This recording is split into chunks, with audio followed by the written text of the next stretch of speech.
With a job like this, it's impossible to pick out one standout moment. It is so innovative, so challenging. But if I were to pick out one sentiment from this job, it was the great humour and team spirit of the tunnel team who worked down here 24 hours a day, 7 days a week, through holidays, through Christmas, to rise to every challenge with that great humour and provide a fantastic piece of infrastructure.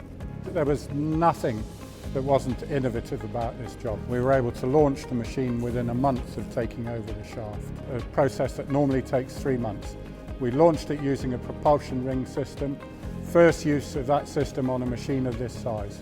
We then drove across the river, 3 months to drive across the river, and then a world first, turning the 1,300-ton machine around in the pit bottom at Greenwich and sending it back on its way again. Overall, we knocked 7 weeks off what was already a very tight and winning programme.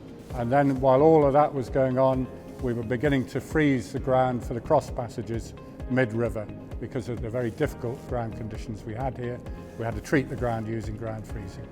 Silvertown was a fantastic opportunity for our young engineers and apprentices. Do you know, when we interview graduates, apprentices, they all want to come and work in the tunnel. I always warn them, when you go downstairs, you may not come out again. You may spend the rest of your career in tunnelling. The bug will bite. Now, it's certainly the case for many of our young engineers here.